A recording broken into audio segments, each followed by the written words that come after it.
Hopefully it doesn't look like a dungeon too much. Yeah, we're good. That's good. So this is my first video episode yet. Cool. I'm happy to be the first one. You are also the one that helped me get it handled too. I dragged the Skype window over so I don't see myself. It's a little distracting to stare at myself talking too. Yeah, it can be weird, right? Well, it's got a delay on it, so it's like funny. Oh, so it's delaying back to you. Yeah, but it works. That's good because it's nice and crispy here too. Awesome. Perfect. Hell yeah, dude. The fucking water jug, man. You bring a water jug everywhere? I tried to get Igloo to sponsor me, and Yeah. they didn't respond because they make a cooler called the BMX. Really? Yes, but they didn't get back to me. I might be worth trying again though, because that was a long time ago. That's weird. That's odd of them to not be interested. Are they sponsoring Right. anybody? No, I just saw it on my Instagram. I was like, whoa, they make a BMX, like a cooler with that name? Yeah. Jesus. Well, damn. So welcome to the show. Hello. The Spoke Show. Let's get started. Where did you come from? Where are you? What are you doing? Where am I? You're in Ohio, right? I know a little bit about you. Yeah, I'm in Worcester, Ohio. It's about an hour south of Rays for people who know Rays, and about an hour and a half north of Columbus for people who know Columbus. So I'm kind of between the two of them. Hmm. So every time you go to Rays, it's an hour drive. Yep. That's not Just too to bad. get there. No, and it's worth it. I mean, I say all the time that, like, given the option between driving like 4.5 hours to get to Woodward or an hour to get to Rays, I would go to Rays. Yeah. Oh yeah. That place is a wonderland. Yeah, absolutely. That's a good word for it. Oh yeah, man. I only went there once, and it was for a couple days, but it was like, do you remember the Teenage Mutant Ninja Turtles where they go in the live action one, the original movie, where there's like the underground lair where everyone's like, it's like a whole town underground, and like people are skateboarding and shit. I feel like very vaguely. Oh man, when I went into Rays, that's kind of how I felt. Like I walked into like a layer of That's civilization. Awesome. That's so awesome. Thank you for being on the podcast. I've been slow to get back on these. I don't know if you know much about what I'm doing, but I appreciate you being a part of it. Absolutely. Yeah. So you're from Ohio. Have you always been in Ohio? Yeah. Worcester, Ohio is where I grew up. Still live. Worcester. Is there a lot of spots there, or is it kind of? No. No. There's as far as like street stuff goes, I mean, not really. There's some stuff, but I would never be like, yeah, come to Worcester to ride street. Right. But there's the skate park that I grew up at, and then the trails that I grew up at, and I live like right between them. Oh, cool. So you have trails and ramps to ride. Yeah. Damn. You got to be a busy motherfucker, dude. You would think, but I don't know. I mean, I guess I live it, so I don't feel like I'm like, I mean, yes, my life is super busy and crazy, but then again, at the same time, like there's times where I sit here and I'm like, if I'm not doing something, I'm like, I'm wasting my time right now. I'm not, I should be doing something. So like, I'm never not. It's always go, go, go. Yeah. Does the old lady get on you about it? No, she's stoked. Cool. She understands, and I purposefully like try to set aside time where we're hanging out. Like this weekend, we're going to a movie. We go to a lot of movies and just play Yahtzee and all kinds of other stuff. What's the most recent movie you guys saw? Oh, geez, there's that many. Wow. Just went and saw Uncharted last weekend. We're going to see Batman on Saturday. Cool. And I can give you some context. This is just part of Holy shit. Tickets. This is just part of them. That's cool. Yeah. At least you save on to them. those can make a cool collage or something. Yeah, well, I have a whole entire scrapbook that I made from like years of them. Then there's this many more. Wow. Yeah, Damn, I was kind of curious about seeing that Jackass movie, but I haven't been to the theaters in a minute. it's good. Yeah. It's funny. I mean, I laughed the entire way through it. It's like just the same stupid funny that everything else is. Mm-hmm. There's a lot of phallic thing. A lot. Like the very beginning of the entire thing is that. Yeah. It seems to be the trend. Do you listen to Steve-O's podcast at all? Whenever there's a good one that pops up, Yeah. I subscribe to his channel and just like I just most recently watched the Andy Milonakis one Oh, because I remember nice. Andy Milonakis was like awesome Yeah. whenever his show and stuff. So it was just cool to catch up on that. I'm not gonna lie, I watched the Aaron Carter one just because that Oh dude man. seems like a mess, and I was like wanted to kind of see what it was all about. Mm-hmm. The Johnny Knoxville one, the one that got me first watching it was the Tony Hawk one. Oh yeah. I might have heard that one, but feel like I forget it now. Yeah. The Jeff Tremaine one I thought was pretty good.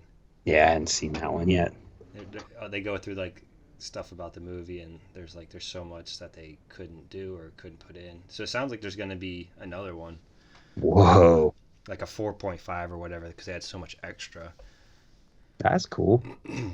But I like Steve-O because he seems to have a really good business mindset, almost to the point where it's like intrusive on the conversation. They'll be talking like that must have made you a ton of money or thinking about that kind of stuff. But then you see like 10 minutes later he's going into his ad for Death Water or whatever that oh liquid yeah, whatever, and I don't know. I just kind of appreciate the fact that he like acknowledges that he's got this thing that can help him live the life he wants to live, and he just does it. oh yeah. I forget who he was talking to. Oh, he had one of the ICP members, I think, on his podcast, and um, I had watched Your Mom's House podcast with the ICP dude, and for some reason I was going down that rabbit hole. And when Steve-O had him on, I was like, I guess I gotta watch that. And they're going back and forth talking about everything, and in the middle of it, they're talking about some kind of like legal shit, and Steve-O just pops in this jargon of like, oh, did you get this? Did you get the 401 or what did you get? Like I don't remember the exact wording of it, but I was like, you, you're the dude who gets like hit in the shin for fun and for a living, and you just popped into this information that really kind of all of your listeners should probably bone up on a little bit. Like, Yeah, just he's smart dude, knows a lot about that kind of stuff, yeah, or just a lot of different things. yeah. I guess. Oh, it sounded like he got fucked over pretty bad when they all first started with Gotcha. all that shit. So I guess you learn from the mistakes you make. Yeah, absolutely. But so how long have you been riding then? This year it'll be 16 years. I can't count back to what year that is when you started. 2006 is the 2006. year that I first got like a real BMX bike. Wow, that's crazy. Yeah, it'd have been 13. Perfect time. The mid 2000s. Yeah, yep. I clearly, if you look at me, I'm still living it. Yeah, yeah. When did you decide? Like, okay, so did you have like a group of friends riding like when you first started? Yeah. Yeah. Yeah, I mean, there's a group of people. There was one dude who was in the same Hmm.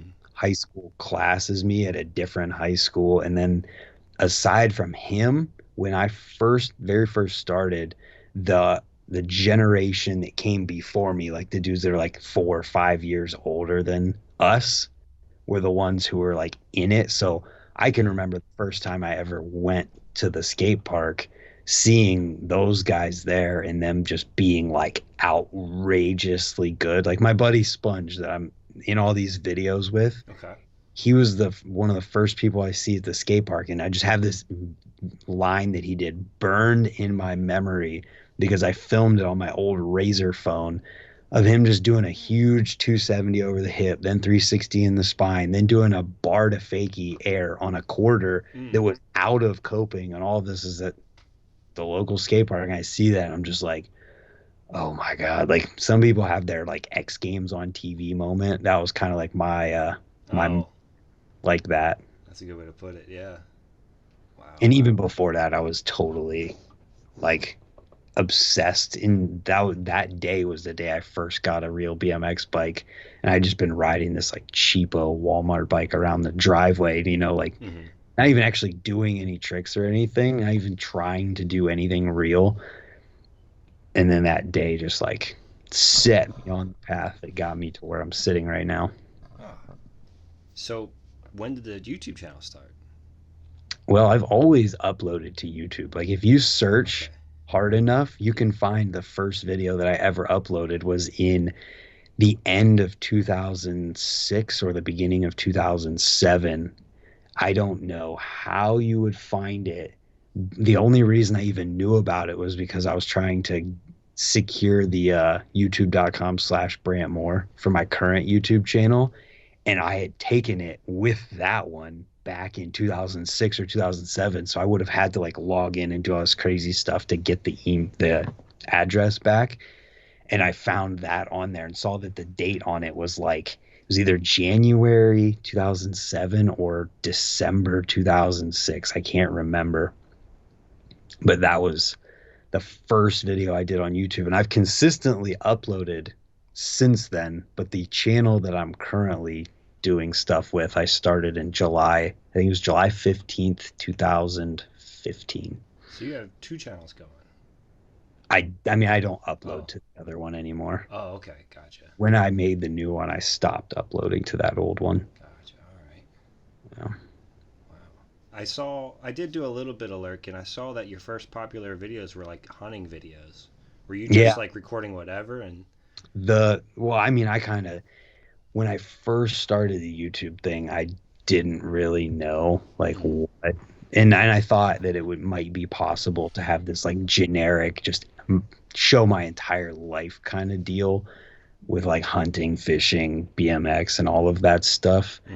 So I just filmed everything, and it happened to be like that hunting season was coming up right after I started my YouTube channel. So I just started filming hunting stuff, and then I got lucky and ended up getting a deer. And that video, when I made it, kind of popped off for a couple days and did pretty well.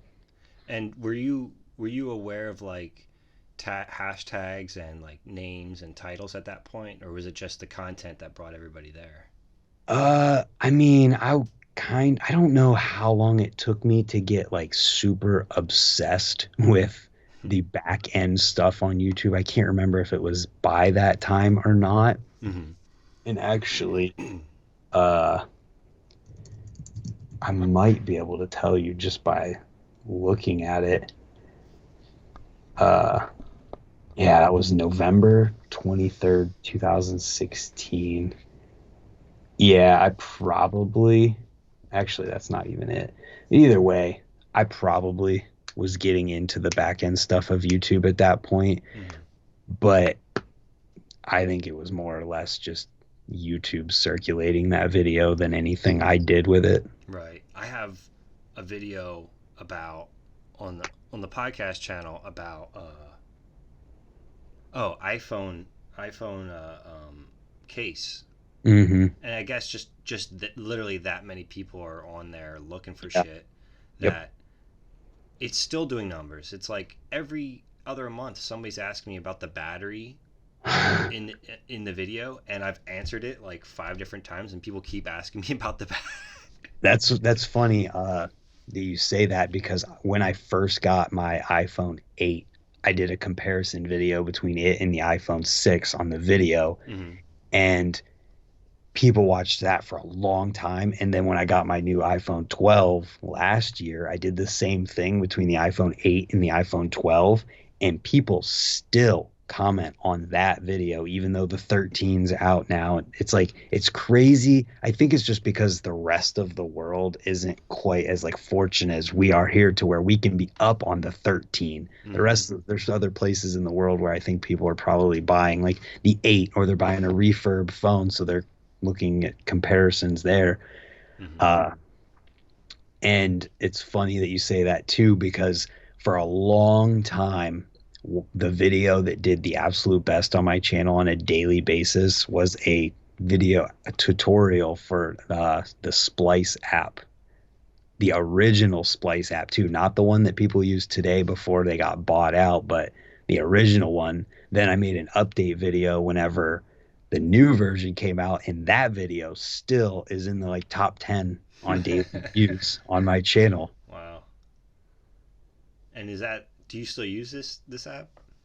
From time to time, I just try, because of the reels that exist now and things like that, and shorts on YouTube. I try not to use that because you can't do some of the stuff like that I do to a video when I Mm-hmm. post reel or short, like the blurring the background and kind of making it look like Instagram put a blurred background of the same video I'm posting behind it. It's hard to explain, but if you look at my Instagram, you'll instantly see what I'm talking about. Okay.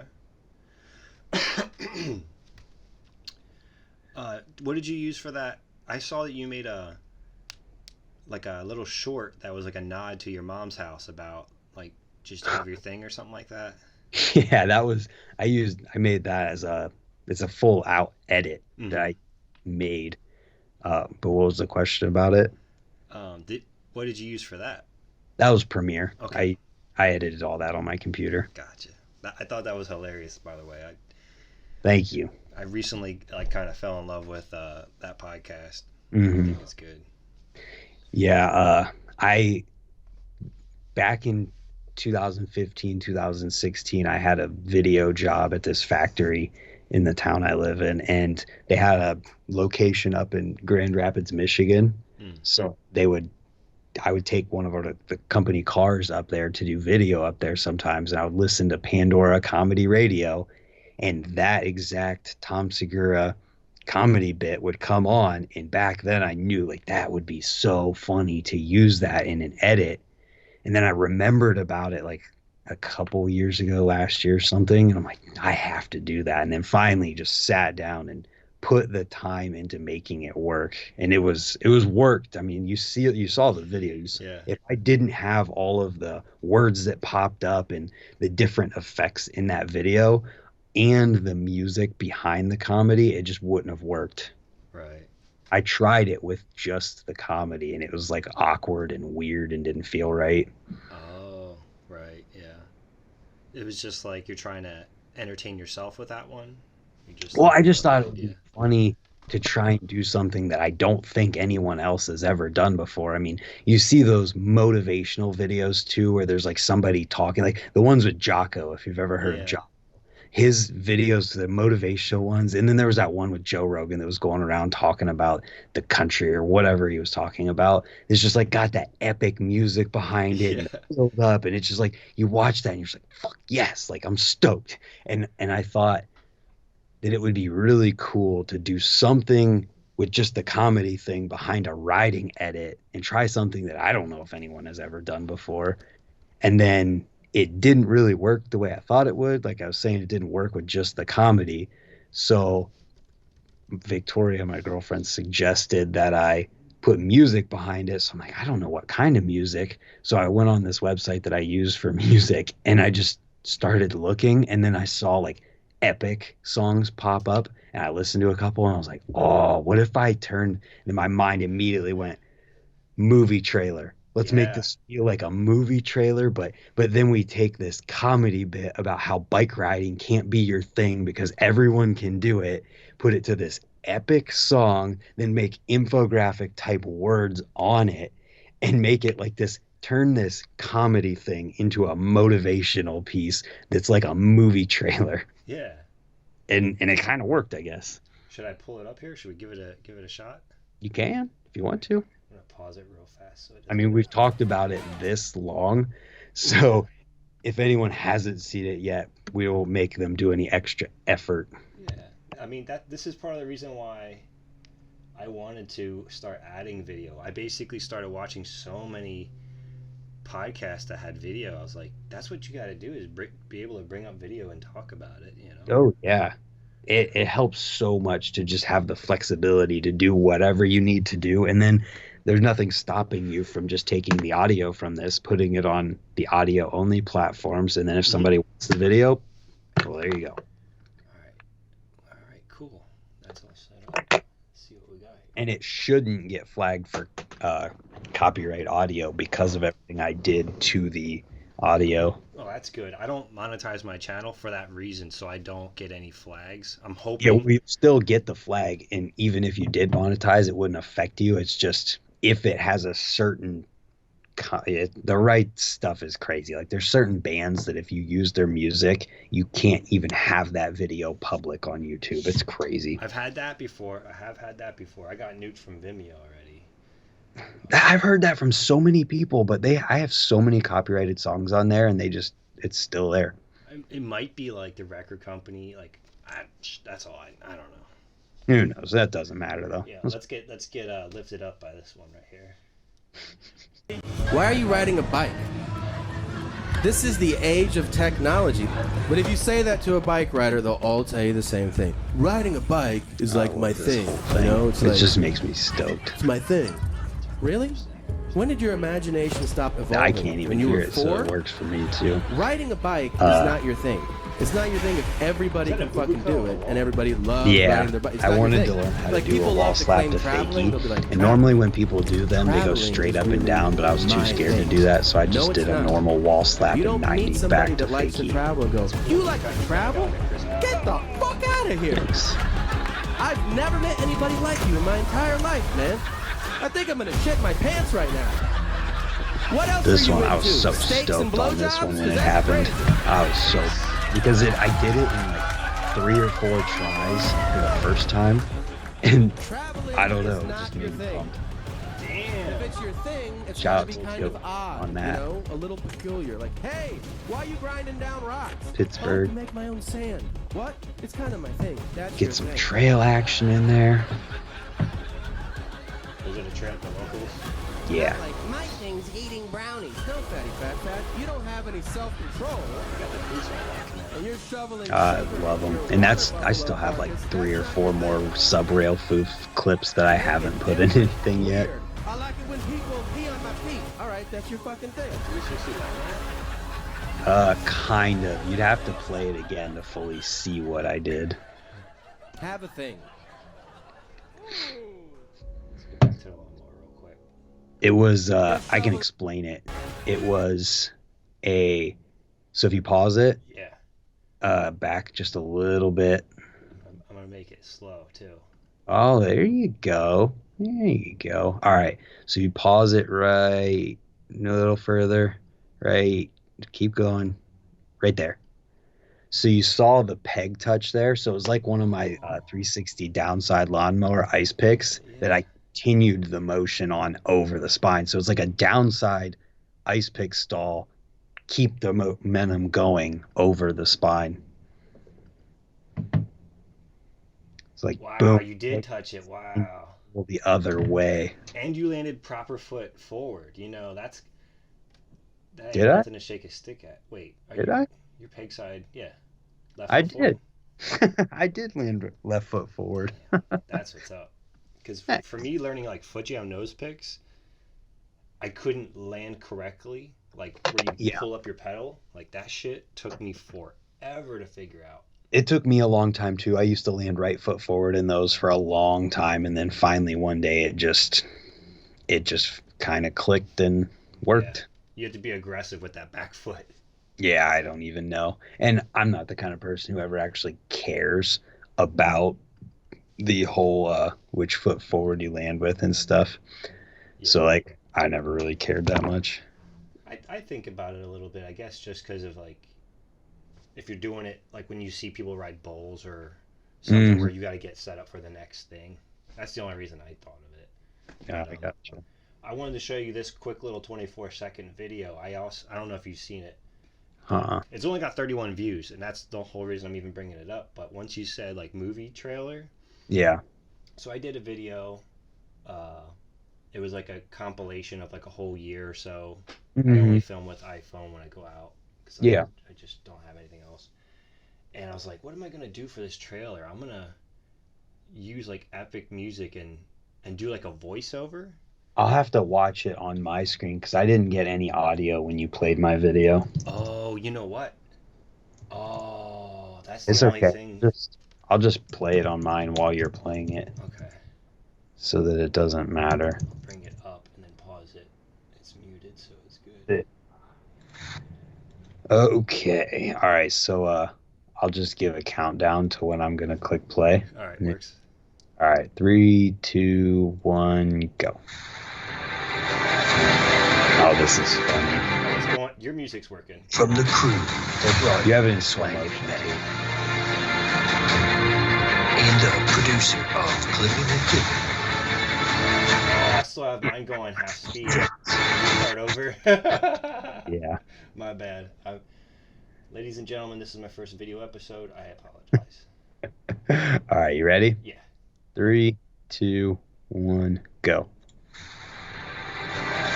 Oh, we're super close. The home From the video. crew that brought you Swag It and the producer of Clipping and Clipping.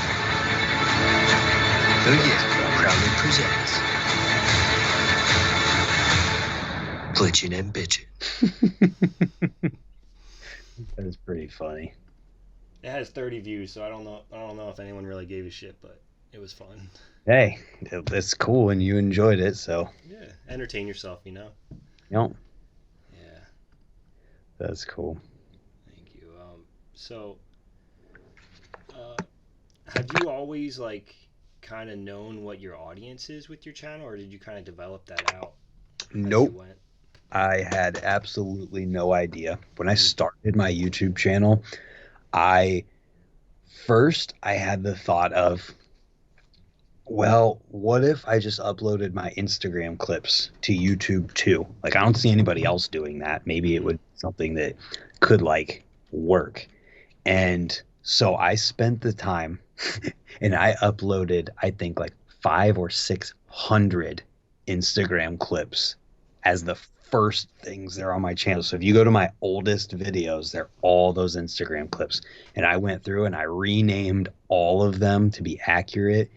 And it was like an insane amount of work. And I thought, well, maybe that could work. Mm-hmm. And it didn't. So like I've evolved what I've done through the years. So when that didn't work, I thought, well, maybe I can try to do like the vlog kind of thing, but do it without pointing the camera at myself and without talking. So that's where the hunting thing was part of a life clips series where it was right towards the end of it where I filmed like just like a Snapchat story, basically, when you export your Snapchat or Instagram story and it makes just like this long video of super short clips. It was that.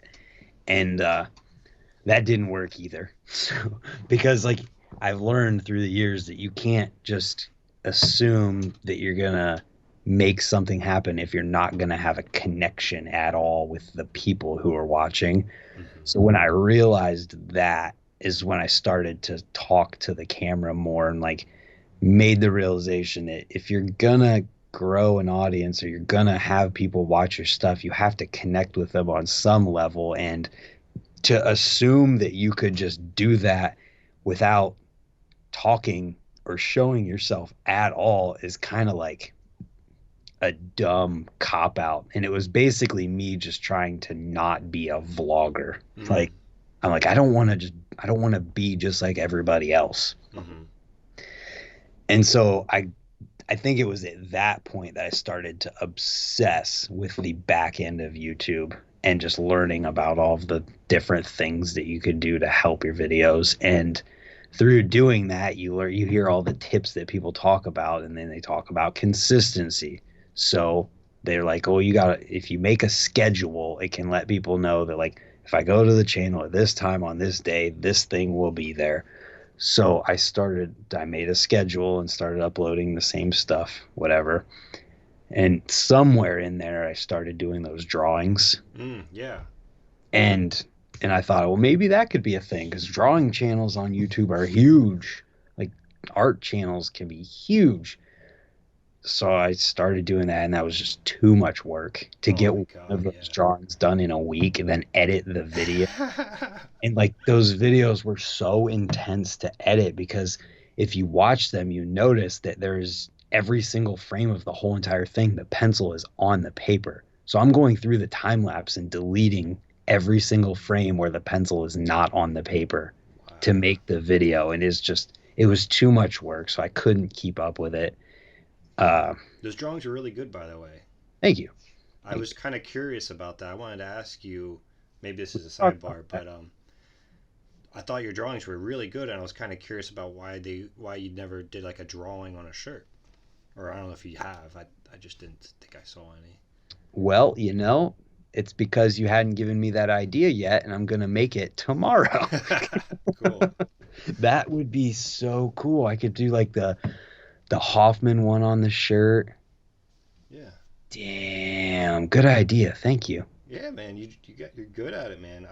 I like to think that I can draw, but really, I am so basic compared to like everybody. So you can though. With the way I look at drawing, anybody could do it because I just get down to the grid and then I just go make your square look exactly like that square. Yeah. Yeah. And do what you need to do to make it look exactly the same. And I think that anyone who like tries to draw and it doesn't turn out like as good as it could is like there's somewhere where they took where they got tired of taking the time to make it look perfect. Yeah. Just were like, screw it, I'm moving on. Because if you put enough time into it, I feel like anybody could do it. I had a drawing teacher in college. I forget his name, but he was teaching us how to draw without the grid by like doing. This thing. That's a thing too. And this thing works, but for anybody listening, you ever seen artist put like their thumb to like the tip of a pencil? All they're doing is measuring stuff. Mm-hmm. But you are so mentally shot after doing that because it's just like long division all day. Yeah, I've done that with drawings too, where I just didn't use the grid and like I can do it, but it sucks and it takes way longer, so I'm just not going to. Yeah, let me get a grid up in this joint. Yeah, so at that point, like I started doing like Monday randoms, Tuesday tips, Wednesday session, Saturday session, where I'm just uploading like whatever, just my writing, because I had realized that. I was filming way more clips while I'm filming to post stuff on Instagram than you can post on Instagram in a 15-second thing. So that's kind of where like the very start of the channel happened. It was like, well, if the Instagram's clips on YouTube aren't working and I'm already filming too long and way too much to post on Instagram at any given time, I'll put it all together and then that'll be a video. So I was doing that and then also doing like the tip videos on Tuesdays because what I was trying to do was just have something to feed that YouTube beast that I had noticed if you don't upload something after a certain period of time, they just like stop. They just kind of cut you off, almost like turn the hose off on your views after a certain period, unless you're doing like, it just depends. But if you're doing something that like people aren't seeking out, then after a certain period of time, like, I don't know, it feels like they funnel it off. So I just got sucked into the trap of uploading tons and tons of videos. And then it was something I enjoyed doing. So it wasn't like it was a problem. The way I'm saying it, it could be perceived like that I don't like it. But it's what I've done since I was 13 years old. Like I go to the skate park, film a session, make a video from it, or I've been filming. Like I would say I have more than 90% of the first time I've done a trick ever on film. Oh shit. For my entire riding life.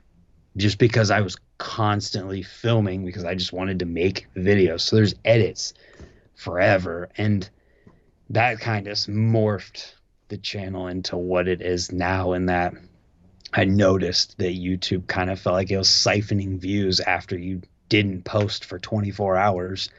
So I just started posting a video every single day. Damn. Did it feel like a lot of work? I mean, Or, yeah, it seems like it's a lot of work. it can be, but I don't know. I've just done it every single day for so long that I feel like I've gotten pretty streamlined at it, Right. where a session video of riding will only take me an hour or two to go all the way through and get put together. And then I'll watch it again after that and kind of trim up the dead spots and make it feel good. But I'm not really doing anything crazy with the editing on like a daily basis with writing stuff. Like, I'm not doing what I did in the edit that we showed Yeah. on a daily basis, because that edit took me a few days of editing to do. Right. So it's pretty basic stuff. And I've always looked at it like, once I get to the point where YouTube is sustaining itself and sustaining my writing and life enough, I'll have more time to put more time into editing better. Because since video has been like my job forever, I felt like the skills of being able to do that editing and stuff has always been there, but the time in the whatever that I need to do it wasn't there yet, or it's not there yet. Like, I think once I'm able to do YouTube full time, I'll put more effort into polishing stuff and making it even better. Yeah.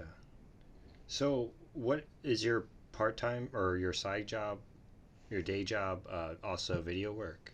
Yeah, I have a part-time video thing. Basically, I'm the video guy and run a YouTube channel for a farm tractor manufacturing company that's local to me here. That's cool. I mean, not everybody's hip enough to have somebody do their YouTube channel, so I'm sure that works for them, right? They're super into that stuff. I mean, two of the guys in the family pretty into video, where they would film weddings and stuff.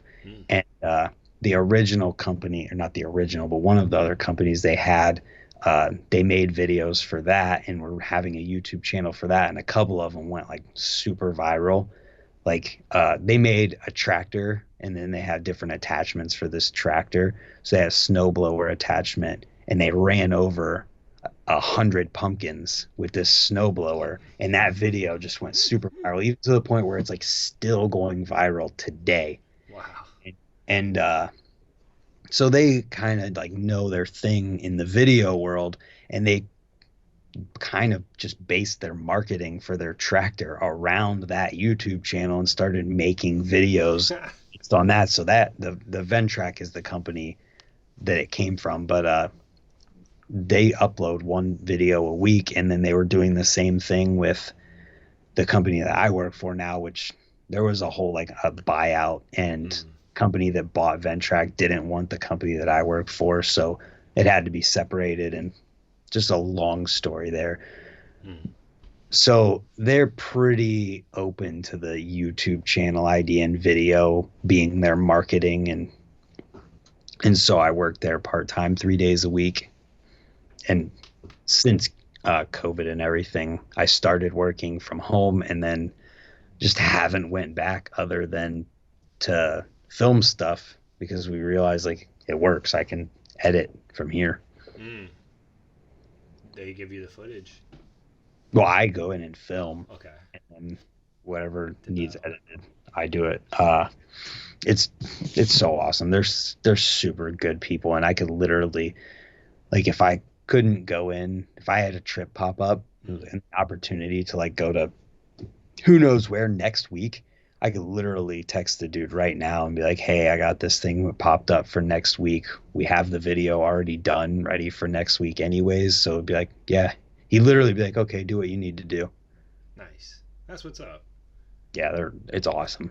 Like, even I almost feel bad sometimes when I think about getting YouTube to the point of it being full time, where I'm like, man, I'm going to feel bad not doing that anymore. because I want to help them out, and they've just been so good to me.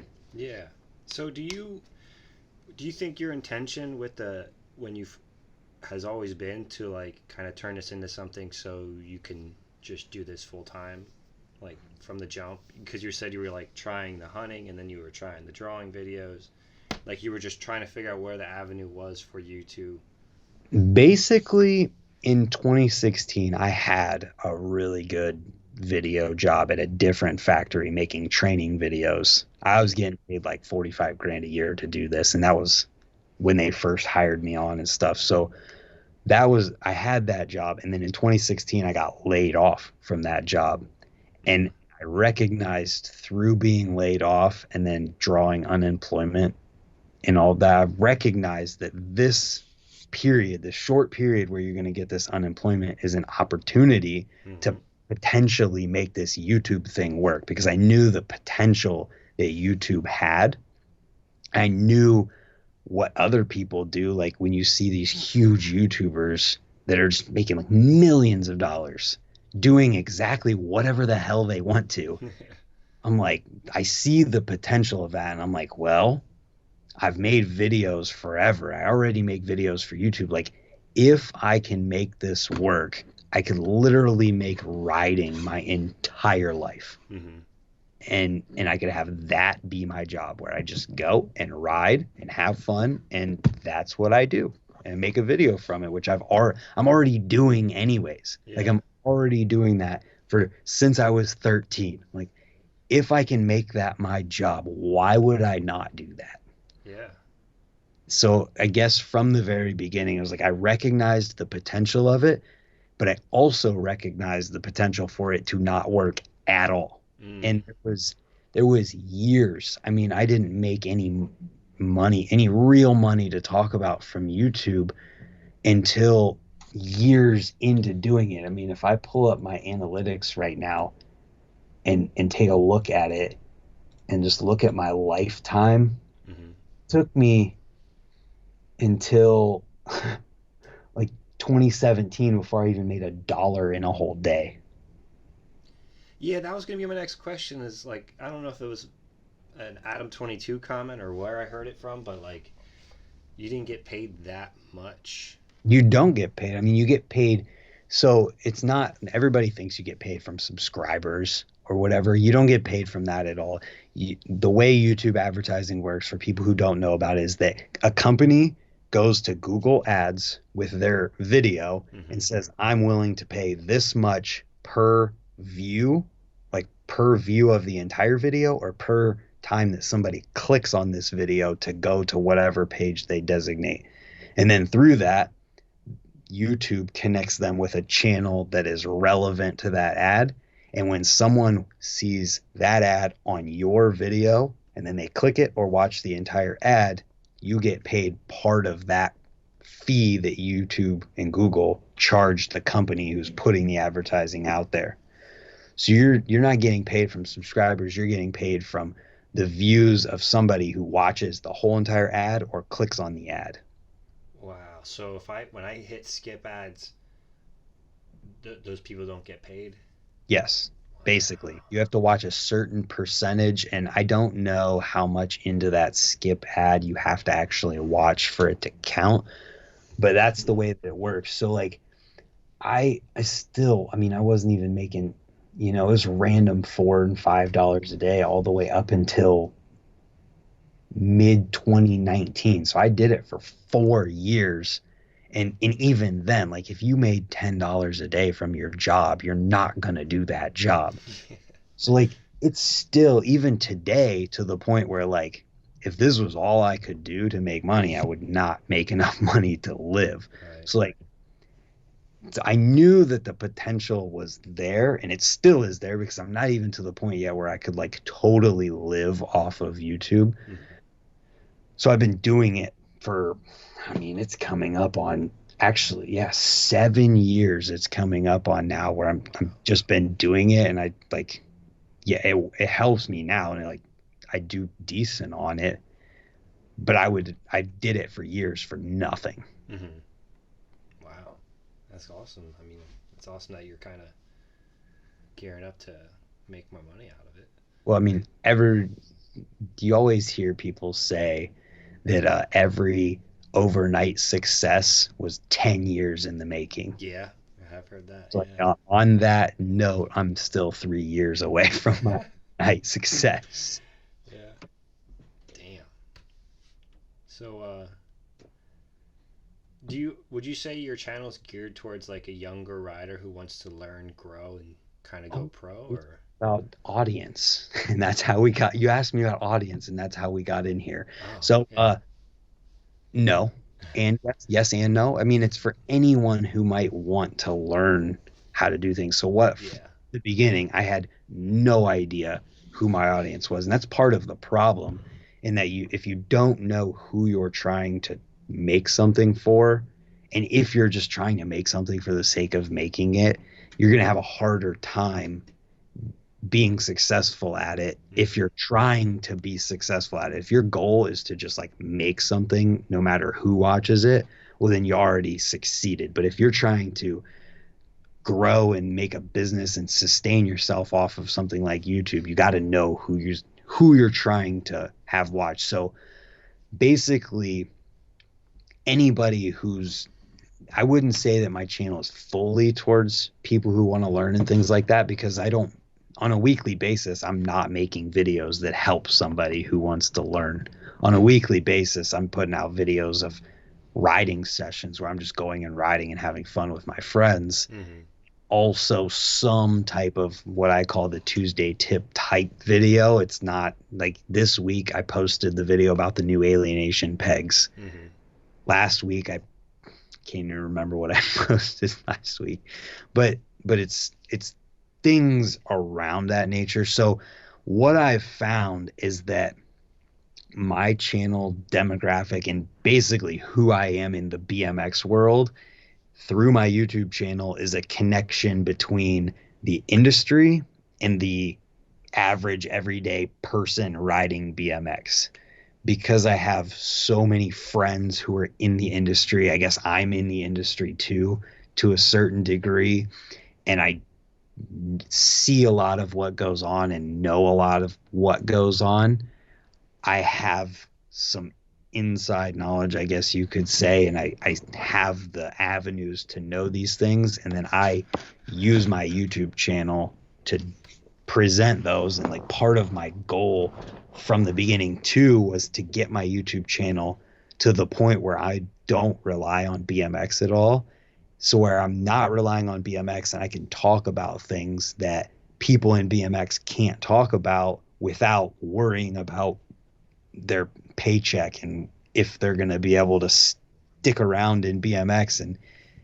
And because of how much that goes on, I wanted to make something where, hey, I'm going to talk about these things because they need talked about. And because I'm making money from this huge corporation called Google and not random dude buying his parts from this company that I ride for, I don't have to worry about the repercussions as much. And I can more focus on helping BMX get out of this, like, we can't talk about this. We can't talk about that. You aren't allowed to do this. You aren't allowed to do that.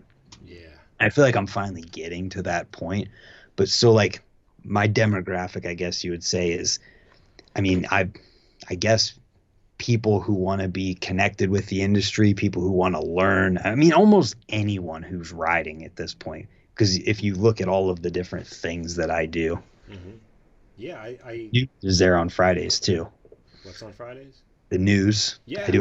I've done a news video every Friday for like 5 years.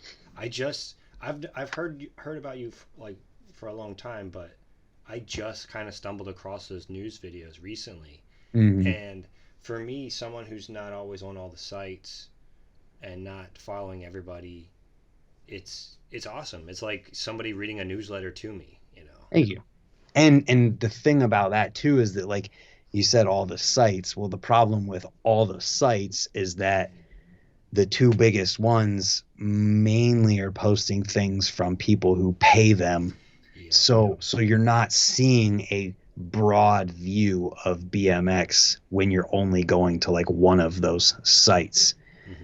So I try to look at all of them and then just put out everything that I think somebody might care about in BMX. So it's not this like catered look at BMX through the eyes of who's paying me. It's just, this seems to be what's going on in the BMX world. Right. Yeah. Do you mind if I take a quick bathroom break? I don't care. I It's am fine. afraid I am going to shit my pants. And I don't want to do that. Have to use that. All right. It'll take me like maybe 5 minutes. No worries. I'll be here. All right. I'll be right back. You all good? Yeah, man. Sorry about that. It's all good. I realized I could use it to get ready for my news video tomorrow. Nice. Yeah, so back in the saddle, are we going? Yeah. Hopefully no more. Need a minute? All right. So where were we? You're talking about like you wanted to be able to talk about stuff that somebody who gets paid to cover shit can't do. Not necessarily paid to cover things, but just someone who's in the BMX industry and might worry about the things that they say affecting what, like, their paycheck, basically. Mm-hmm. I want to be able to just talk about those things that should be talked about in a, not in like a malicious type way or anything, but just talk about them because they need to be talked about. Yeah. Things people haven't. Yeah. That's kind of where I'm at and why I've wanted to do this. Because I wanted to. Honestly, I feel like there's you and Andrew Vargason and I don't know too many other people like that are kind of covering things that needed to be covered. Andrew's been not posting lately. He's kind of having to handle some shit himself. Yeah. But and then you two together, that was also a really good episode. Have you felt any kind of shade or anything from industry types that are like thinking you're taking their lunch or anything? I haven't heard that at all. That's I would hope not. And I honestly feel like sometimes I see, like, I'll talk about something and I feel like I see the change happening in real time almost. It's super weird. And it blows my mind whenever I find out some of the people who watch my stuff. Oh, right. Like, that know what I'm doing, or like when I went to Swamp Fest and I have people come up to me, they're like, "Oh, I love your stuff." I'm like, "Whoa." Like, I was in a conversation talking to a few people, and then Chris Moeller walks up and he walks right through everybody. He's like, "I got to meet this guy." Puts his hand out and goes, "You're my favorite person on the internet." I'm always going to tell that story because it's just like, holy crap. And I looked at him and I was like, I don't believe you. Because it's just like, what? And you hear stuff like that, and to just be able to have that kind of thing happen while I'm saying the things I'm saying and doing the things I'm doing reaffirms just the fact that, like, I'm doing something right. Yeah, absolutely. You know, so I had a couple things here that might be like a little bit unpopular, but where should we start? I feel like the easiest. Worst. What's that? Said the worst one. I guess we'll start with like mid-top shoes. I think you're a fan of mids. I like mid-top shoes because I like being protected. I think there's this like weird thing in BMX, and I don't know if it's because people actually like it or because Vans has kind of got this stranglehold and Etnies kind of have this stranglehold on BMX because there's not a lot of shoes out there for people who do what we do. I don't know what it is, but people out there love riding in shoes that if you fall the wrong way or it's not a perfect like situation when you fall, your feet are gonna hurt. Yeah. And I don't like to hurt when I ride. I like to be able to do what I want to do and try scary things and do big stuff. And if it goes wrong, I still be okay. Or what if everything goes right, but your footwear, your lack thereof, creates an injury? That's Yeah, where mid tops came in for me.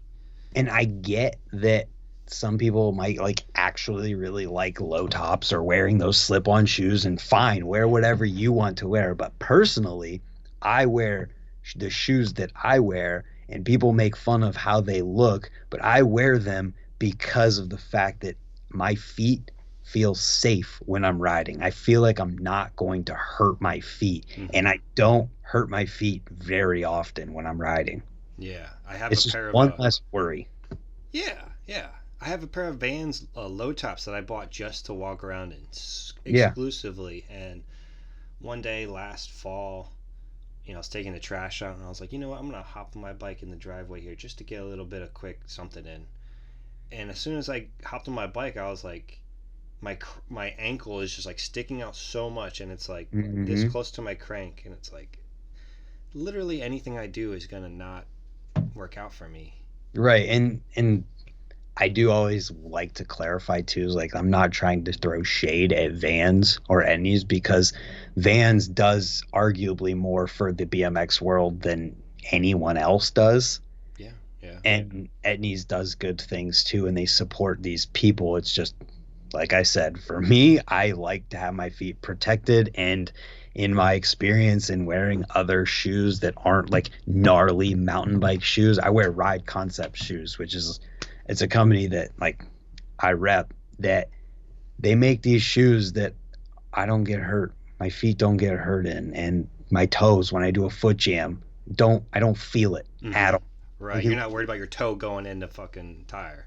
Nope, nothing. So yeah, my opinion on mid tops is just they're extra layer protection, and when I'm riding my bike, I want to only have to worry about riding my bike, not oh, what if my foot comes off funny and I get a shinner, or what if my foot rolls off and I got to roll my ankle, or what if I hit my knee on something? I don't want to worry about that. I just want to focus on the trick that I'm doing. Yeah, absolutely. And I agree with you. Like I do believe Vans and Etnies, I do think that they do a lot. Where I kind of, when I saw Dennis Enarson rides for Vans now, right? Yeah. And he dropped that video recently, and he like nosy that big huge hubba for like a promo video or something. Center. Yeah. Did he nose manual that whole I thing? don't remember, but probably. So when I saw that, yeah, that's what he did. When I saw this is when I was like, you know what? We're never getting any more signature models. Because if anybody deserved a signature model, it's this dude. And what I mean by that is where he gets to pick everything about the shoe. Do you remember, like, yeah, well, this guy has a kid, and he's nose manual in the Staples Center. He's hanger in this shit. Like, the rider doesn't get any bigger. Like, yeah. And he's still gonna have to have a colorway. I'm not throwing shade, but he I'm doesn't saying, get his own shoe, is right. what you're saying. Remember when Taj and Joe had their own shoes? Like, yeah. And like skaters, don't they get their own? Well, it seems like Vans just doesn't do like signature shoes either, though. They just have their models, and everybody gets the colorway in it. Right, but aren't some of the names of the shoes named after skateboarders and shit like that too? I have no idea. I don't pay attention to that side. I think so, but I don't know. I mean, I don't know how Vans does their stuff. Etnies had a Jameson, and I thought Jameson was the one skateboarder, but yeah, I think they do. But and then so that was my little soapbox on Vans. For Etnies, it was like now my brain just skidded. What was I gonna say? I don't know. Just colorways and slip-ons. It's like, what are we doing? It might have been Jason Ellis and Tony Hawk. Okay. Or somebody like that. They were talking about sponsorships and like skateboarding versus bike riding. And if you're a company, skateboarding and bike riding kind of almost seem like the same thing from a higher up marketing perspective, where like you're both almost talking to the same kind of group. In the grand scheme of things, they're very similar in that lifestyle Yeah. set of things. So offering a low top that is more generally acceptable is probably the route that they're going to go. Yeah, but Scotty always has his mid shoes too, but he's the only one, I'm pretty sure. And maybe he's the only one asking for it. That's the variable that we don't know in this equation, is like, is anyone asking for that? That's a great point. Or maybe they're not. I don't know. But who knows? I mean, maybe you'll see people riding for Etnies who are riding in the Brandon Simonuk shoes that are more mountain bike styled shoes because they're more protective, and then maybe more people will move to that way. And I don't know. That was my point that I brain skidded on. Okay. Etnies, well, I love the Marana mids. Marana, I don't know how to say it, but I felt the little pocket save my heel numerous times, and I'm like, fucking hell yeah, Etnies. Like, this is what's up. Now, after I still have the pair, I should bring them out, but after so much riding in them, they get so deformed. And the tongues, there's no tongue centering straps. It's like, what are we doing here? It's 2020. I'll pay the, you know, I mean, like, how much does the extra tongue centering straps cost? Let's just have them. Like, yeah, and that's where I think, like, the company Ride Concepts, they make here, it's literally sitting right here. Yeah, let me see this joint. It sounds kind of cool. This is a mid top. This is not the one I wear when I ride. I did wear these for a while, but they're not like what I want to ride in. But they're like a Vans style shoe, but they just, I don't know. I feel like they're better. They don't fall apart. Obviously, you can see that my toe kind of wore through the suede material, but if you, besides having it in your hand, I mean, it's got what you're talking about with the tongue thing in it. It's got that D30 material, the D30 in the insole. It's, I don't know. It's got plastic back here built into it. The toe has plastic in it too. The sole, I mean, you can see this is like, my pedals are gnarly, like super gnarly metal pin pedals. This is probably 7-8 months of riding, as much as I do. And how much do a pair of those run?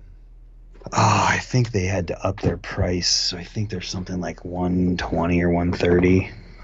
So they're more expensive, but they last longer. So it's like there's a balance there, and it's a balance to have. And then you've got companies like the Union Square shoes. Like I have no idea what's going on with that company, but looking at those shoes, I can't tell how good they actually are. Like, you got all these people who ride for them that are like, oh my God, these are the best things ever. But I don't know how good they are, but you got a lot of people saying good stuff about SCG shoes too. So like, there are these smaller, like, core shoe companies in BMX, but until something like Orchid comes back and they like focus on, you know, like promoting this shoe and letting people know how and why these shoes are made to be for BMX and take the abuse of BMX. Like, I think SCG might do that.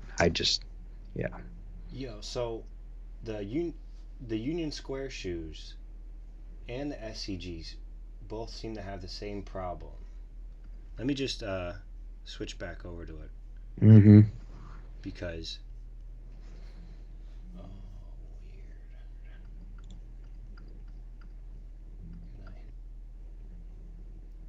interesting. This you can't drag that up. All right. So there's no ventilation in the toe. And I've had shoes that didn't have ventilation. It's not a good look for me. Yeah, I don't know if there's a reason behind that or anything. I can't say anything for anyone else's shoes. Otherwise, I think they're great. Like, looking wise, at a good price point, it's like, yeah, sign me up. $90, good deal. that was what I was going to say about the Etnies thing. Was like, it sounds like Etnies can make the proper shoe, but you're going to pay 3 digits for it. Yeah. And if I'm going to pay 3 digits for it, I might as well get exactly what I want, which might not even be a alternate company to begin with. It might be a Nike mid. Yeah, well, you can get them cheaper. that's where the ride concept stuff fits in. It's a mountain bike geared company, and they made that. It was called the Vice, and then they have a lower version too, Vice and Vice Mid, and they were trying to cater more towards that side of things and make a shoe that just is good. Wow. They got a lot of stuff, huh? Yeah, they just came out with all their 2022 colors and a couple new shoe models. So they're more geared towards the mountain bike side. I wear the Power Line. Men shoes. Holy shit. They get up there in price. They look like really nice stuff. But those are like the super specialized. Those have like crazy lacing on them, the top ones. Yeah. The Power Line's just to the right of the one that you had your mouse on. Okay. That's the one that I found I like the best, because it's got a mid top on the inside but a low top on the outside. Have you? All right. Yeah.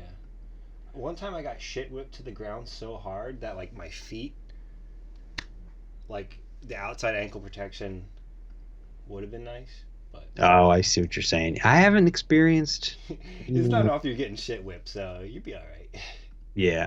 Well, I have. But yeah, that's the shoe that I like to wear. And that rubber piece over the toe is hard rubber. So you feel nothing. The toe has ventilation over the front. That whole entire top of the toe area is a ventilated piece that somehow, I don't know how, that stuff is so durable that even with my metal pins that get gnarly and sharp, it hasn't ripped on a single pair that I've had. That's cool. Yeah, they just work really well. People give me crap and they say they look weird, but at the end of the day, I'm riding longer than somebody who's wearing nothing on their feet and having their feet hurt. Yeah, absolutely. I haven't been riding that much this whole past year with getting a house and stuff. And I went out riding. Oh, dude, like 2 weeks ago, right before I got hit with another. Basically, all the snow melted, and I was like, "Oh my god, 40-degree day, here we go, get it in." And I did a nice warm up, like stretched and everything, because if I don't stretch, I get fucked up. Yeah. And I had a good session. It was like my energy lasted an hour, and I was like, but there's still no one here at this park. I gotta kind of try and keep going. But my feet, like, because I haven't ridden in so long, like my feet like were tired. Like they they weren't strong enough. That's to interesting. kind of keep cupping my pedals. Like my hands had enough and my feet had enough, and it wasn't like the shoes fault or anything. It was just me being shot. But interesting. But like foot fatigue, I totally see that, and like having something durable is going to let you. Yeah, that's the other thing, is the like super solid bottoms on them, so your feet aren't bending a lot, which some people absolutely hate. I get, but that's what I like. Yeah. Moving on to this past Black Friday, I got a couple email blasts from bike companies, but it was a direct to consumer email blast. Is that really? Do we really think that that's something that's good for everybody in a whole? So this could get into something long, so I'll try and keep it short. Yeah. A lot of people are all like, we can't do direct to consumer, and I think that barring companies from doing direct to consumer at all will hurt BMX in the long run, because we are in the 21st century where everything is direct to consumer. And I would venture to say that eventually what would probably happen if all bike companies banded together and were like, we're not going to do it, prices would go up so much, and eventually I would think that maybe a different company outside of BMX might take notice of that and see, wow, these prices are way higher than they need to be. Then they make bikes of equal quality. And then it would be up to us to be like, well, we're not going to buy that. But I think at the same time, there's ways to get around this that could help not cut off a bike shop and also have direct to consumer at the same time. So like uh for example, if I've talked at in depth and at length about this idea of affiliate programs in BMX where so the way that this could be set up is that say you have a professional rider, and we'll just use random dude in Ohio for this example. Random dude in Ohio gets his code that people use to buy directly on his sponsor's website. At the same time, because he's in Ohio, you set up, well, this dude's on the team. We have nothing but time. We set up, all right, these local bike shops are in your area, or the companies already work with bike shops. So someone uses the code, they're buying from random town in, I don't know, random state, Alabama. Instantly it routes, well, boom, it could go get shipped to this local bike shop. And other companies do this. Trek already, I think, offers this. Haro might, I'm not positive. But you have this affiliate thing where at this rate, rider gets check, he sold this bike. Rider support, if people are buying local to him, it gets sent to bike shops local to them. If it gets bought from somebody in Alabama, it could get sent to that. Or at the same time, if there is no bike shop anywhere near this person who's buying this thing, well then, I mean, how are you going to deny sending it to them? Because if they buy it from a mail order, it's no different than them buying online, because the mail order might be a bike shop, but at the same time, it might not be a bike shop too. Yeah, it seems tricky.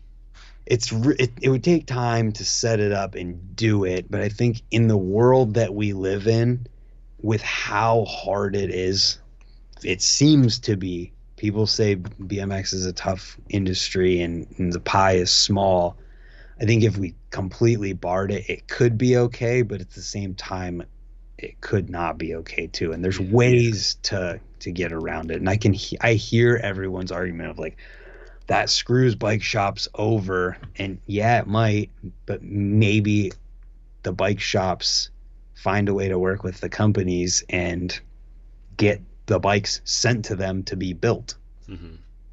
And there's also a lot that can be done with targeted email marketing. A lot more that can be done, I feel like as soon as I got those email blasts, I was like, well, this sucks, because who needs to get rid of inventory more than anybody is the bike shops, in the sense that, like, you know, they're running thin and they need to clear their inventory out before the end of the year.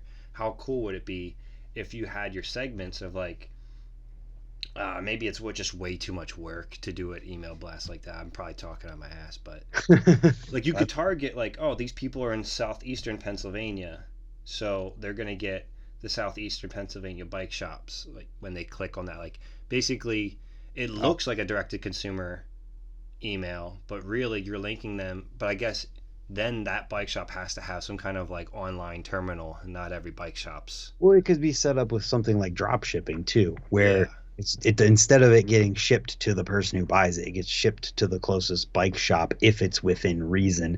Yeah, it would take more manpower to do it, but at the same time too, and to argue for the other person who's like, well, it's the 21st century, you should be able to do direct. It's also could be on the bike shop that if they're not making their sales, they could be out there advertising and trying to sell to the person so that they don't make the decision to buy online. Because if the person who's buying from the internet has a local bike shop and they might have the part that they're buying and they don't try, like it could go both ways. Yeah. I think Messerol. I think I love their email blast, because I feel like when I get those, I'm like, this is somebody doing it, because you know you can buy online. They're like Albies, you know, you can buy online, you can go pick it up. it's great to see that. So I guess yeah.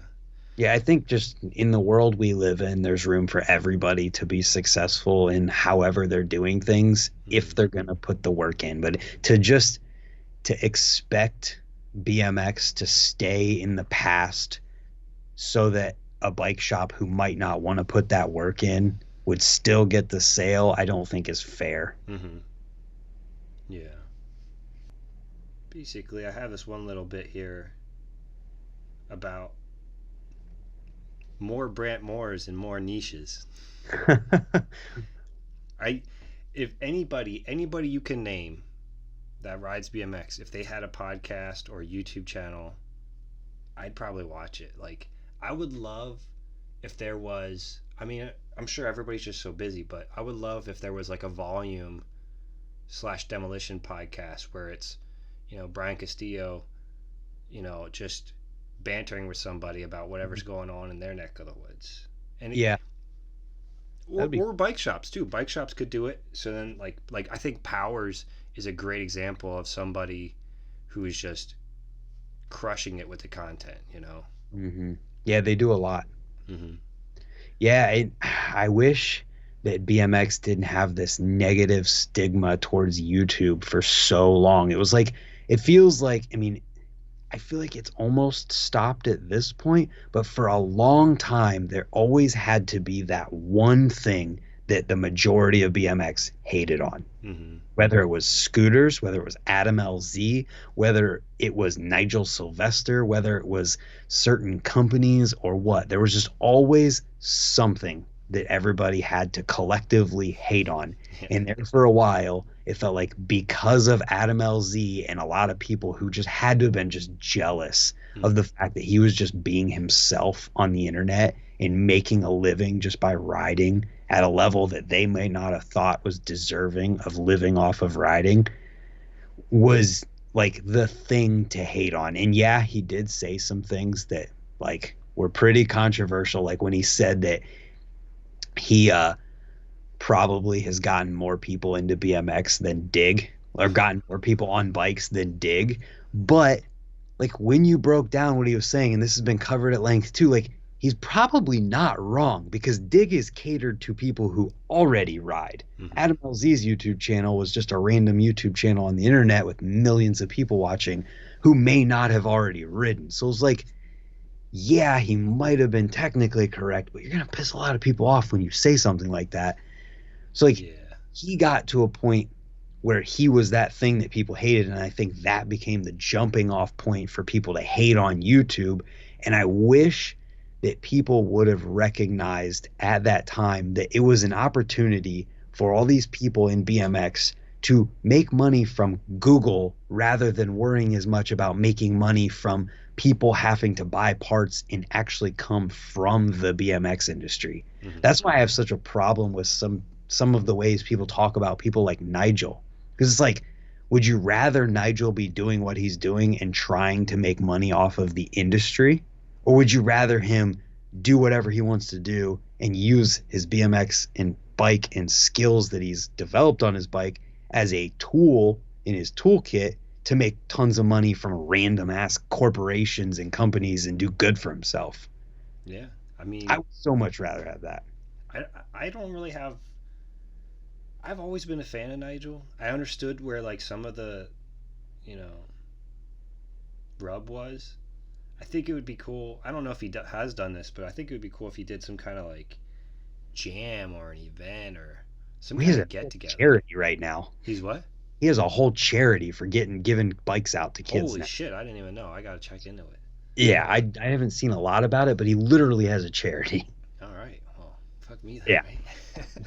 Well, that's the whole thing, is like people hate before they even know things, and it's cool to talk shit and like, oh, this is funny, but at the same time, I like what I was saying is I just wish people recognized the opportunity that was there, and that it could have grown BMX that much more. And I think people just had this idea that like to do YouTube, you had to have this specific way that you do things, like the hey guys, this is my YouTube channel, whatever. Like, no, you can do whatever the hell you want to. You just have to kind of recognize that you're making a connection with the person and not just be like, I don't want to do this. I'm just doing it for the money.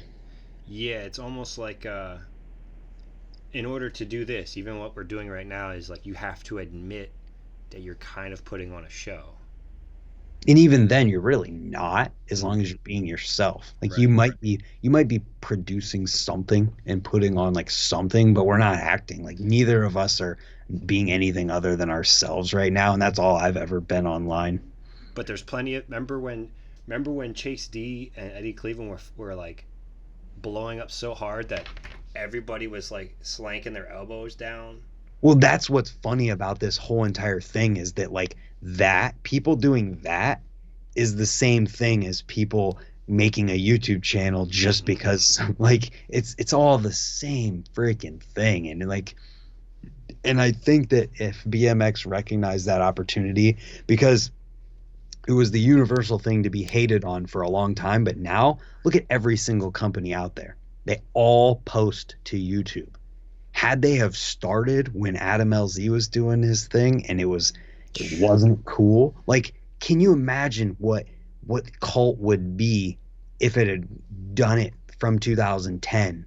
They start, maybe they did, I don't know, but a company like Cult, had they have like tried to take advantage of the YouTube game, that's probably a bad example because they're super core, but had a company have done that, where they might be, BMX might be bigger than it is. And I hear people when they say, oh well, we don't want whatever, just being salty and stupid about it, like they're gatekeeping BMX because it's their special thing. Like, sorry dude, do you not realize that BMX could be someone else's special thing too? And by you gatekeeping, you could be keeping the next Chase Hawk or next Mike Aiken from becoming that, just by seeing it somewhere else that you don't agree with existing. Like, I don't know, I think it doesn't make any sense. Yeah, it's good that we can talk about it and open it up, because I agree. Like, I think that imagine if 30% of all BMX was a little bit more on that tip, like when you said in 2010. Who knows what could have happened? How many more opportunities there could have been? Because when you see, like, Austin Augie's putting on the Dawn of the Streets thing for the past couple of years, like he's putting up a lot of money. And like that's also been one of my goals from the beginning too, is to get to a point where I can just be like, hey, 10 grand for the person who comes to my prefab Woodward skate park and throws down and wins this contest. Like, it would be amazing to do something like that and see all these like pros trying to win 10 grand at a 4-foot prefab skate park. Like, stuff like that would be so cool. And those opportunities can be granted through something like YouTube or through working with bigger companies that are outside of BMX. And it could bring them attention while also having cool opportunities for people in BMX at the same time. Yeah. Like, how many people were shitting on Dave Mirra when he put a Slim Jim sticker on his helmet and made how much money from it? Yeah, he put his money where his mouth is, dude. I guarantee that there was people at that time who were hating on him for doing that. Yeah, I'm sure. Dude, I went through a salty stage like more than once, and I remember I probably even was salty about it at the time. But I also remember seeing Dave, like, once I found out Dave had an Instagram, and I was like, oh shit, he's riding these big bikes and he's killing it at this, and he's drifting and he's doing all this other stuff. And I was like, fuck yeah, Dave, like, blossoming, you know? And you almost, when you open your eyes to everything that's going on, you realize that these people are just people at the end of the day, and that what you're like hating on is not the essence of that person, but something else. I don't know what, but it's like, rarely do the people that someone's hating on, like, do they know that person personally enough to have that much of an opinion on it. It's just like, well, I don't agree with this one thing that you're doing, so I hate you for it. And the natural progression, even to other things outside of BMX, I think shouldn't be looked down on as much. Like, there's this drifting show on Netflix. It came out like during the pandemic, like 2 years ago. And the one guy used to be a professional mountain bike rider, and they showed clips of him, and he was like doing crazy shit, and he's like, I got hurt too much, so now I do this, and he hauls ass and does drifting. Yeah. And he makes money doing that now, and it's like, I think some people they have it in their head that they are a BMXer or they do ride bikes, and that, you know, there's this whole spectrum of BMX where, like, you know, beginner to pro or elite, whatever, and that's all they can see. They can't see outside of that is all these other things that stem from being at the top of the food chain. Well, and also just the fact that every single other thing that exists that people do on this planet has that same spectrum of people who are starting and people who are getting paid to do it. And I don't know about you, but I don't want to go to a job that I hate every single day because that's what I have to do, instead of potentially having these opportunities that I make for myself through riding to be able to make riding my job. Like, I want to just be able to wake up and be like, well, where am I riding today? Yeah. I'm going to edit this video, and then I'm going to go ride and do whatever the hell I want to do, instead of going to this job and be like, oh, I got to be here for 8 hours. I got to do my commute. Oh, got to worry about that. No, dude, I want to just be able to enjoy life and do whatever you want. And I think a lot of it comes down to just like bitterness towards someone else, someone's own situation in life, that they can't just go and do whatever they want. And they do have to go to that job. Yeah. I got a hot take for you. Hot take. Are you familiar with Cameo? I know what it is. Okay. I buy cameos for my girlfriend, like once a year for like her birthday or something, like different celebrities. Yeah. Imagine if BMXers were on there. Oh, they are. There is? Yeah, no way. Like, because they are on there. There's a bunch of them on there. I gotta look into it more, because like, there's a comedian I follow called Tim Dillon, and he's not on Cameo, but if he was, I would pay for a cameo from him for him to roast me, because I think he's that funny. Oh, he's hilarious. But I love listening to that dude talk. Yeah, and imagine if you could hire, you know, Aaron Ross to talk shit on your buddy. Like, yeah. Oh my god, that'd be so fun. Yeah, absolutely. And they're there. They're on there. There's a few of them on there. Okay, last idea. Last BMX group alternate way for us to pay people. This is an idea I've had for a while. I don't care if somebody uses it, please use it. It's like almost like a GoFundMe, similar to Cameo, but basically riders and filmers put up their rate, whatever it is. So like, I want to be able to throw like, you know how somebody gets hurt, we'll start a GoFundMe, kind of help them get out of it. What if there was a GoFundMe? Like, I don't know how it works. Maybe there needs to be somebody that can code to be involved, but like, oh, you know, there's like 3 different filmers that you can pick from, and there's all these different riders, and eventually it all, like, everybody votes and chips money in online, and like, okay, so now we got a road trip with 7 dudes who that were never paid to hang out with each other before, but now they're getting paid to hang out with each other along with this filmer, and you crowdsource where they're gonna go. Like, the whole thing is from the ground up. That would be awesome. Yeah, just man. that idea purely would be super, super cool. How hard would that be, really? You know, I don't think it would be that hard. I think the hardest part would be the initial investment of like making it exist, because until there's got to be a certain level of like upkeep as far as like with doing it goes. So like, the person who's in charge of all this has to get paid, because that would be so much logistics work and organizing to do it for free. Yeah, absolutely. It could be a full-time job just doing that with the amount of time that would go in. So like, the gap that you'd have to make up from the time existing, and maybe you get sponsors involved to help out with it first starting. But I think the barrier to entry would probably be the hardest part. Yeah, we need go ahead, I'm sorry. I was just going to say, at the same time, like, you got to figure out how much it costs and how long is it going to take to have enough people chip that in. Yeah. There's just a lot of unknowns. Yeah. Damn. It would be sweet, and I definitely think it could happen if somebody wanted to put the work in to do it. Mm-hmm.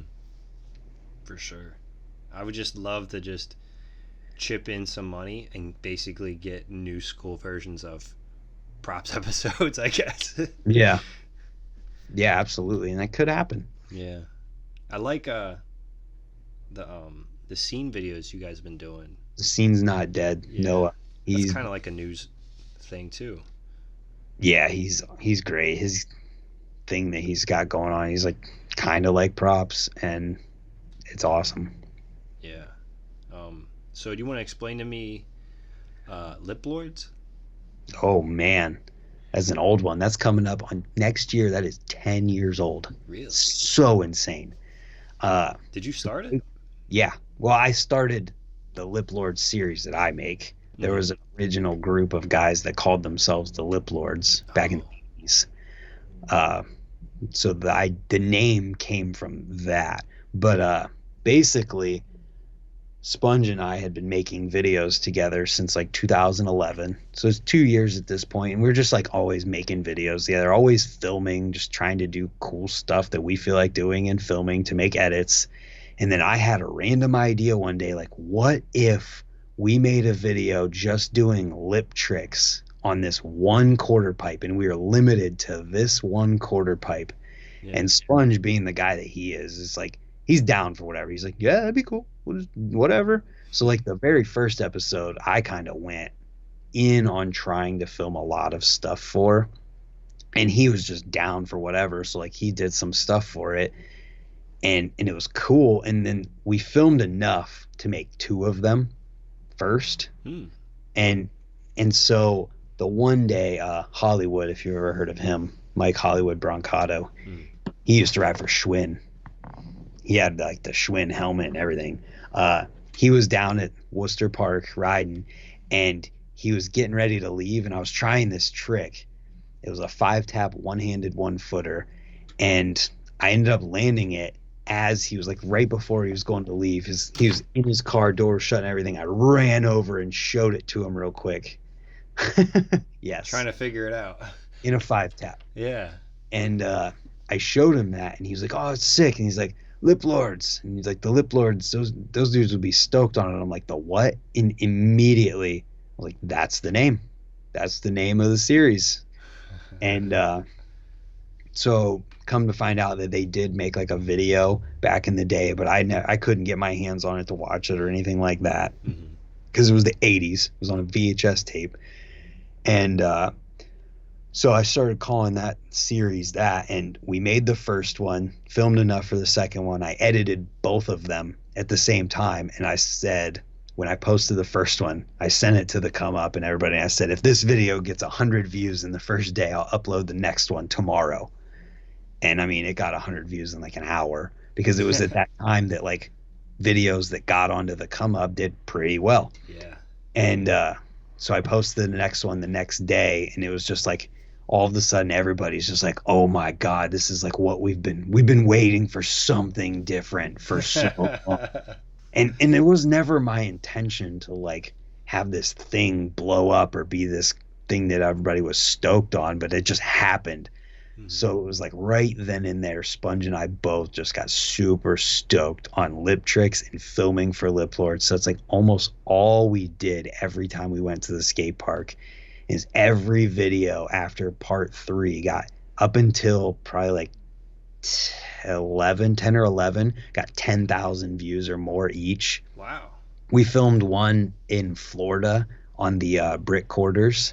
We called it Lip Lords. And that one went crazy on some Russian equivalent of Google, and it got like 45,000 views.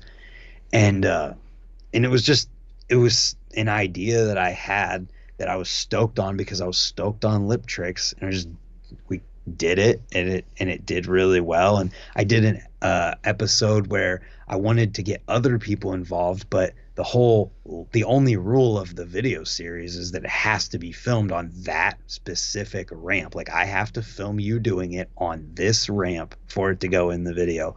So it was pretty limiting to the people that could be involved. I'm like, I want people from other places to get involved. So I reached out to people from all over the world for an episode.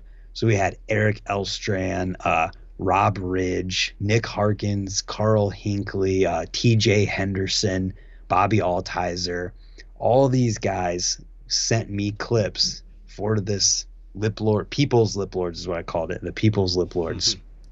And I put them all together into a part, and that was like one of my favorite ones. And it's just this basically a series that I've enjoyed making, and we kind of had a little bit of a break in making them for a few years, and then I just recently released the next part, and even before I even released that, I was already filming more clips for the next one, and I'm already super stoked after making this last one using that Katy Perry song. I'm just stoked on it again. Should I pull it up here? I don't know if I've seen it yet. That one will get copyright stuff on it,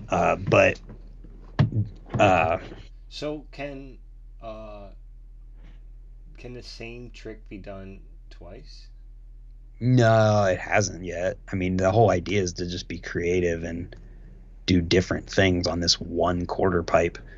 But what am I trying to say? I kind of got into the whole YouTube thing for a long time, where I didn't realize that I could like make edits out of my YouTube footage too. So in the past year, I've just been like not including some of the best clips in my edits and saving them on top of filming actual, like trying to film clips too. So there's a lot of stuff. Why would you do that? So you could put them in the Lip Lords video? Well, specifically on this ramp, I do it so I can save stuff for Lip Lords, but then also just saving stuff for real edits, because this is a nice preview. We'll make them actually watch this one. Okay. It's on my channel. Yeah, Brant Moore, everybody, at Brant Moore. But I've always made edits, and I've always like how Dakota Roche will talk about edits and Instagram and how there's a difference between edit clips and Instagram clips, and people always say that. I've always felt the same way, so I've never stopped filming edits. I've never stopped holding like clips back, the best of the best stuff ever. I've never stopped doing it because I fully believe in that too. I'm like, there's a difference between a YouTube video that I make, an Instagram clip that I post, and a story and all of that stuff. I feel like there's levels to things, and I, even though I understand why people don't hold stuff back for edits, because clearly you get more attention just by posting on Instagram, but I've never cared about the attention that much. I've just liked the experience of putting together an edit, because that's what I've always done, and then putting the clips out after the edit, because you can always load the clips out after. So that's been my perspective of doing it. I've never stopped doing that ever. So that's what I've realized I can still do with doing the YouTube thing. So I kind of slacked on filming actual clips for a couple years, but I mean, almost all of the clips that were filmed in that one we played the whole thing from earlier, clips that like I was just really stoked on, hard stuff where I'm like, I'm not going to put this in the YouTube video from today. I'm just going to say, hey, I just did this thing that I'm stoked on. It's going in an edit. You're going to have to wait to see it. And I've started doing that, and I've been enjoying it so much because I love making edits. I just didn't realize or think of the idea of actually doing that. So I so much footage. So are you working on another like just plain section? I don't want to say plain, but like a web edit type deal. Yeah, video part. What's that? A new video part. Yeah, I have. I originally wanted the edit that I've been planning for and filming purposefully for, and like setting aside specific clips for, as the one with the comedy thing. But I quickly realized that the concept that I want to go with for this edit and the comedy thing don't mix. So I've got a whole, like literally an entire other video that I just need to edit, that I that I've got to do. And then I've got all of this footage from the past like 5 or 6 years that just didn't make it into edits, didn't make it into my DVD that I made. Oh, you made a DVD? Yeah, I made a full length. I'm shit. telling you right now, and if anyone's got to this point, like I literally pretty much do everything that you can do in BMX except for compete in contests. Like everything. I made a full length DVD and released that in 2020. We premiered it in a movie theater. Really? Nice. Yeah, I had it premiered in a movie theater. But yeah, I have a whole nother edit that I'm going to be working on. And I just got to find the motivation to sit down and just edit it. Mm-hmm. So I take it you're probably really meticulous with like folders and keeping everything organized. Oh, you have to be. I learned that. I mean, I didn't learn it right away, but I have learned it. Yeah. I appreciate you taking the time out of your day to sit down with me. I know you got a lot going Yeah, on. dude, as much time as you need. If you have any other questions, I got like 10 more minutes here. Yeah, with a bonus round. I should go get the... Oh, so this... what I'm about to say is kind of like a little push for anybody who's watching me thinking that they could do better, or watching you get inspired by what you do. Is so there's a gajillion people out there. I went down an Apple rabbit hole when the pandemic hit. The only thing I ever had was like a phone and like a little Mac Mini. My Mac Mini was too old. My laptop's too old. I eventually got something new. Yeah. And then it got me in this YouTube hole where I'm subscribed to like more than like between 2 and 5, whatever. Like 5 different people that basically cover this same press release from Apple. Yep. But they all do it differently. Mm-hmm. And there's this one kind of geeky kid who has glasses, and every time he does a video, like the intro is always goofy and he's acting out something. It's almost like stand-up comedy in a way. And then he goes and he gets a bike helmet and he puts his bike helmet on and he's like, this is my hot take helmet, and he starts going into like speculating what he thinks is going to happen next. Yeah. And I loved it so much that I want to adopt it. That's awesome. And just be like, it was Sam's idea. I know it. I'm not pretending I know it. Right. I originated this, but I love the idea of a hot take helmet, especially with like a BMX podcast.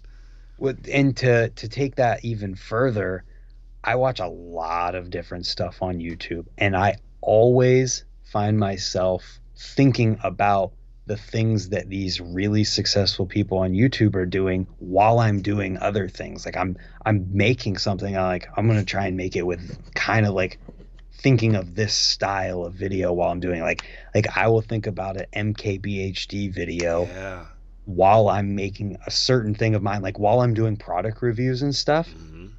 And I'm talking about products, I'll think about his videos because he does a really good job with the videos he does. So I think about that in the way that I say things, in the way that I intro videos sometimes. Then sometimes I'll think about a Linus Tech Tips video. And there's just a whole bunch of other people. I watch aquarium videos. I watch videos about like lizards. And I watch Adam Savage's Tested YouTube channel, the guy from Mythbusters. All kinds of different stuff. And I think about those things because I'm like, these guys are super successful and they're successful for a reason. So if I take all of the different things they're doing and then combine them into my own style and like implement these things into what I'm doing, well, then there's no way I cannot be successful when I'm doing that. If that makes any sense. It's like surrounding yourself with like the kind of people that you want to be, eventually you're going to make yourself into that if you surround yourself with those people. Yeah. Which, since we're in the bonus round anyways, I wanted to congratulate you on being team weeded. Dude, no. What I want to say about that, they didn't get me. They never had me. They didn't even have the meme. I had myself. You did one of these, right? A little bit of Fast and the Furious quoting there, paraphrasing, because that was freaking, oh my gosh, that was too perfect and hilarious. And somebody sent me that, and I was like, I listened to it for the first time, and I was like, don't. Oops. I'm just glad that like there was no context or anything. It was just the video of me saying that. So like what I thought was awesome is that there was no one talking crap in the comments. There was so many people like, why you gotta do my man like Yeah, that? And then just yeah. other people that are thinking it's funny. I'm like, I'm glad that we have gotten to a place in BMX where like people do hate on things, but like something like that'll happen and there's not even anyone talking shit. There's just people that are laughing along with it Yeah, because it's funny. I think Team Weed kind of turned into like an ethical style meme page in a way. And I'm glad that they did because there's no need for any of this toxic crap in BMX. And like I get you can do whatever you want, say whatever you want. This is why it's my opinion. Like I preach freestyle more than anybody else, so I could never say like you can't be a toxic meme page. You can do whatever hell you want, but I can think you're an asshole for doing it. But like it's just nothing productive, and all I see is that when there is the non-ethical side of things, all it's doing is teaching kids that it's okay and cool to act that way because they don't know that it's a joke. They don't see the joking side of things, so that's just who they become. Yeah. Shouts to Team Weed. I thought it was funny. That's like the third or fourth time that I've been on there, and the first time, yeah, that was the first time that it was like a joke at me. The other times there was one where I was singing an ice pick and I was doing a little drawing because that was the first like random ice pick thing I did. And it was, they put a caption thing on there or something that said like, when you want to ride with the homies but you got homework or something like that. It was super funny. Those are the best captions. Like there's another meme page like Stupid Biker, yeah, I've seen that one, and Goofy Footed Anonymous. Did you see that one? I think Team Weed even shared it. It was like smoking on that shit that made Tom white, and it was like a whole like series of things. I don't look at it. I just don't pay attention to that stuff. I feel like it's the same as like hanging out with people that you want to be like. The stuff that you consume on the internet is kind of like the same thing. Yeah, absolutely.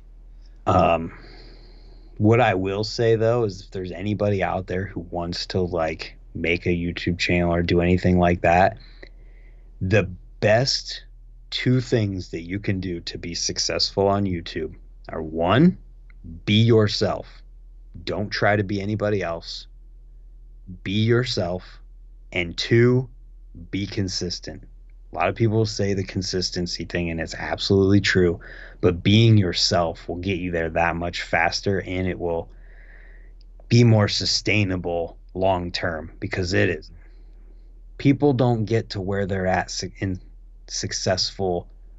What am I trying? I said that so wrong. People don't become successful long term by faking it or trying to be somebody else, because you can't stay in the position you're at forever if you're faking it. You might be able to get there. It's going to be really hard to stay there when it becomes a job to do the job and also be somebody else at the same time. Yeah. Wise words from our man, Brant Moore. Do what I can. Try. Thanks for being on the podcast. Is there any last shout outs or anything like that you'd like to give? You for asking me to be the first one, for one. I appreciate that. Anybody who watches my stuff, there's so many people that I have no idea about who watches it. I just appreciate all of it, because every single person who's watching is helping make it so that that can be what I do. That can be my living, and I can make more cool stuff and make all these crazy ideas that I have into a reality. And then obviously there's all the sponsors that we gotta save the best for last. Alienation, I made sure I rep that. Nowhere BMX. Can I do a little dig in here? Where is it at? There's some park tools in here somewheres. There it is. The shout outs to Park Tool. Speaking of Alienation, we just released the Venus free coaster that I helped design and name. Planetary Coaster. There's lots of videos about it. I don't have time to get into it now. Brimstone Bicycles, local bike shop, veteran-owned bike shop here in Ohio that's supported me for since 2015, and also Ride Concepts, shoe company that I've been talking about earlier, and I'm hoping, double fingers crossed, that there will be some more that I can announce soon. Cool. Yeah. All right, man. Thanks for being on, and have a good rest of your evening. I appreciate you, man. Hit me up when you want to do another, and we will. All right. Sounds good. All right. See you, man. Peace.